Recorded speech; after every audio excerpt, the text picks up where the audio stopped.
guys, what's up? Welcome to my channel. This is IVF with Tia, and we are here today to talk about what led to my husband and I needing to go through IVF. So for those who are new to my channel, welcome. And for those who are returning, welcome back. Thank you for coming back. On this channel, we talk about my IVF journey. I'm going to give some tips and things. And then we're also going to talk about my pregnancy journey because your girl is currently 15 weeks pregnant. So I'm going to share, my successful IVF story. At least we're not successful so far. So let's get right into it. I don't want this video to be too long. So how did we end up needing IVF? So my husband and I had been trying for, I want to say about 6 years or so, with no success. And in those 6 years, it was really, from the time that we got married, I think that first year and a half was more so, hey, we're now married. If we get pregnant, we get pregnant. If we don't, that's fine. But, we're still enjoying ourselves. But deep down, I think I was like, yeah, I definitely, want to start a family. So I was ready. We were ready. But it wasn't happening and it wasn't too stressful. So again, that was probably like the first year and a half. Then after that, I was like, well, maybe I should start tracking ovulation. I started, watching girls on YouTube, reading some things. So I'm like, all right, let me actively now, try to track ovulation and then really be intentional about it. And so we did that again for some time and it wasn't working. I decided to start seeing different doctors. I remember going to some doctor, and the day that I went there, for whatever reason, the doctor was not there. So it was the physician assistant, I want to say. And she met with me, she asked me questions. And I told her that I've been reading some girls take metformin, which is this medication that helps you ovulate or something like that. Let me tell you guys, this lady literally was like, okay, well, I think we're going to prescribe you metformin. And you know what? It was the dumbest thing ever because she didn't check any of my blood work. She didn't do anything, no examinations whatsoever. Just by our conversation, she was like, I'm going to prescribe you metformin. We're going to have you do this for 3 months. Like 3 pay period cycles, right? Pay period. I'm sorry, I'm thinking about work. 3 period cycles. So I'm like, okay.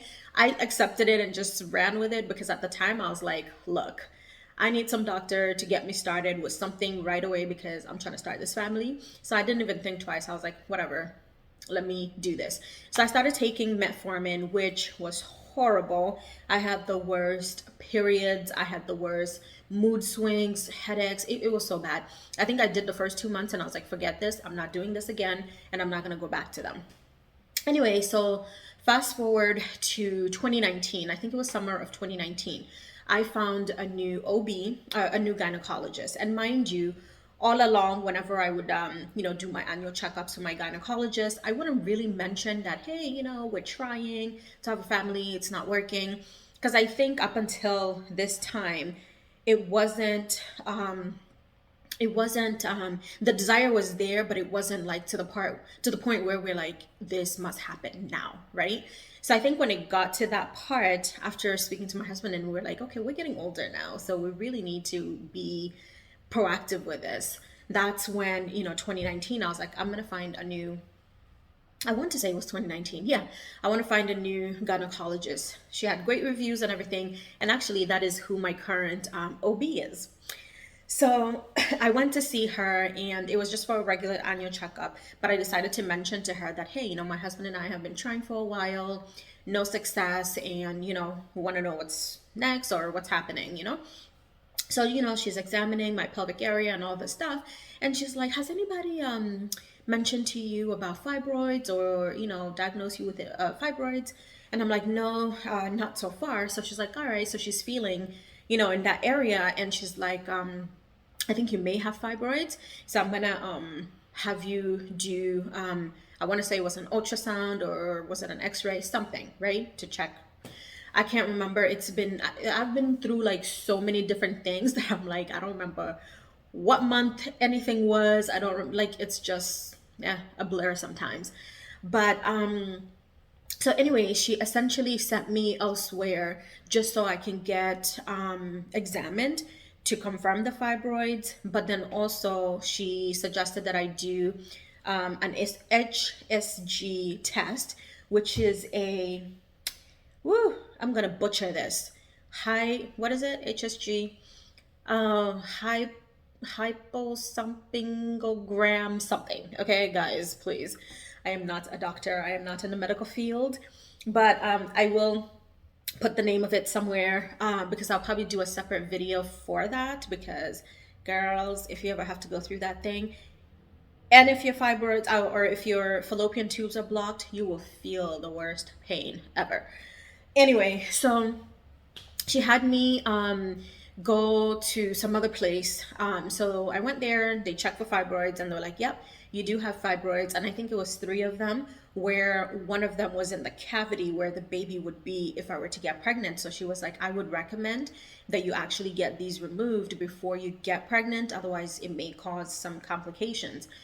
And then after that, I went to the other doctor to check for my fallopian tubes. So they insert a catheter or something, and then they, insert this dye inside there, down there, so that it blows up and they can see clearly. And if the dye, if it comes out just fine, if it flushes out just fine, then you're okay. But if your fallopian tubes are blocked, then the dye doesn't come out, and that ish hurts. Like, girlfriend, it hurts. So anyway, so the guy does that, and he's like, yeah, at this point, your tubes are blocked. So I think both tubes were blocked, but then the one side was like super damaged. He was like, it's so damaged that, at this point, he would recommend that we take them out. He's like, you gotta, when we take out the fibroids, we might as well just take the tubes out since we're in there. And then at that point, your only option is gonna be IVF if you want to conceive. Ladies, when I say I got in my car that day and I was crying, I was like, oh my God. Like, why? Why me? Why me? Like, the why me stuff starts, right? So I was like, oh crap. So I asked, how did my tubes get damaged, or what are the reasons? And, they can't really tell, but I do remember, it made me think back. I remember when I was back in college, I had cysts, ovarian cysts, I think it was. And I remember having like extreme pain. And I kept going to the clinic, to the school clinic. And I'm like, I have pain. One time they're like, no, I think it's constipation. Drink water, whatever. I'm like, okay, great. Then I went back because I'm like, the pain is still here. They're like, oh, there's food poisoning going around. That's what it is. I'm like, are you kidding me? Until one day I was like, I cannot deal with this pain anymore. So they rushed me to, I don't know if it was the ER or urgent care or something. And they looked in there and they're like, oh my gosh, you actually had a cyst. But it had ruptured, or it had a cyst, it ruptured, and now it was dissolving. So I'm like, just great. So I look back and I'm like, I wonder if at that point, maybe my tubes got damaged along the way. I don't know, but definitely something happened along the way. But anyway, so at that point, I'm like, all right, great. So I guess now we need to start looking for a doctor who can do this surgery for us. And then we're going to do IVF. So this was December of 2019 that we finally got the confirmation that, tubes are blocked. They need to come out, same as the fibroids. Then you're going to do IVF. So I went to this one doctor that they recommended me, this guy from Nigeria. And no, guys, I mean, I am African, okay? But this man, oh my God. When they say go with your gut, from the minute I met him, I was like, this is not going to be the doctor who's going to do my surgery. He did whatever examinations, things were so questionable, whatever he was doing. And by the way, when I say Nigerian guy, I don't mean that it was anything to do with where he's from, but I know my African people sometimes, okay? The man is like checking my stomach and he's like, where are you from? So I'm like, I'm from Malawi. And then he's like, oh, you eat, so we have, in my country, we have nsima, which is similar to fufu. So then he goes, you've been eating too much fufu. I'm like, this dude, like, yes, I get it. My stomach is big, but didn't we say I got fibroids? Y'all, it just was crazy. Like, he was just so blunt. I love my African people, I really do. But somehow I left there feeling like this is not it. You know, so, and he was rushing. I think that the pressure to get this surgery done like ASAP, he was like, okay, so we're gonna do your surgery. We're gonna cut, and we're gonna do the it's gonna have to be a vertical cut because of whatever it is. And I was just like, I was freaked out. So then when I'm leaving, he walks me to his front desk person, and he's like, all right, so she can tell you what days are available so you can pick a date. And he's standing there waiting for me to pick a date, and I'm like, I would like to have a conversation with my husband. Excuse me, sorry. We have to talk through this. I can't just make a decision right now. And his demeanor just seemed like he just got pissed or something. I was like, I'm gonna call. And he had so much availability. I was like, I will call, you know? Went home, talked to my husband, and I was like, I don't think this is it. So I need to look for other doctors.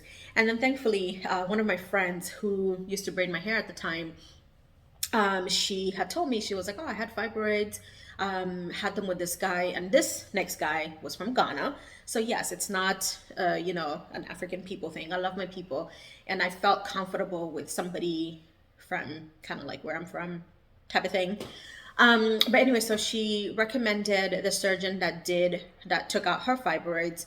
And so I went and looked him up. You look up the credentials, you look up the reviews, and he was in Tampa. I'm in Fort Lauderdale. So like there's that distance. It's like about a 4-hour drive. So I was like, man, you know, I wish he was local. So now I was, you know, trying to work way between the first doctor that I saw and this guy. But at the end, you know, after reading the reviews and knowing that I actually knew somebody who used him, who had success, I'm like, you know what, let me do that. And so I scheduled a consult. And from that consultation phone call, I was feeling so good. I was like, this is actually really great. So he pretty much was like, yeah, you know, you're going to have to come in. I need to kind of do an examination. We could determine from there if it's going to have to be if it's going to be laparoscopic, where they go in with the camera, and you know they don't cut you the same way that they would cut you with this guy when he was saying, you know, we're going to do a vertical cut. So I liked that fact that there was that other option of doing this laparoscopically, because I was scared to get cut, you know. So that kind of sold me. And I was like, all right, fine, you know, we're going to see. So he was like, all right, well, let us know, you know, when you would like to do it, check with my assistant and everything. And so I had scheduled something. So first of all, actually, now we're in 2020. So this is now COVID happened. So I'm like, okay, well, I don't think I want to do surgery right now, because I think I had eventually scheduled something, but then I ended up I feel like I canceled at least twice for whatever reason. But one of them was COVID, because I was like, yeah, at this point, I don't think I want to be going to get surgery anywhere. So that was that. And then eventually come 2021, I was like, we have to stop playing games. We have to do this. Like, we have to get this done. Years are just passing. We're getting older. And then, you know, once you've done the surgery, you have to recover to then start the IVF process. So come 2021, finally, you know, I was in a good job where my manager was accommodating and everything. So I let them know, hey, I'm going to have to do the surgery.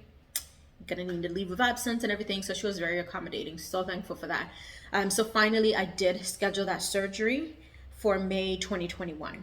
So May 2021, we finally had the surgery. I'll probably do a separate video, because again, I don't want this to be too long, but I'll do a separate video just talking about how my surgery went. It was called a myomectomy. So essentially, again, it was a myomectomy and something else, because when they went in, then they eventually had to, when they went in to remove the fibroids, they then had to take out the fallopian tubes, right? So that's what it was. Had a good recovery. As soon as I recovered, I think I had to wait, let's see, May, June, July, August. I think it was October that we had our first consultation for IVF with a different doctor. So I can kind of pick up on my surgery, how it went, how my recovery went. So that'll be the next video or another video. And then we could talk about how the IVF process then started. But for right now, what led us to having to do IVF is the fact that I had fibroids. And then my fallopian tubes were blocked and damaged to where they could not fix them. So they just needed to come out. It was recommended to just take them out. So thank you all so much for tuning in. And like I said, this is to be continued in my next video. And if you enjoy this kind of content, feel free to subscribe, feel free to like and share. And I will see y'all in my next video. Bye, guys.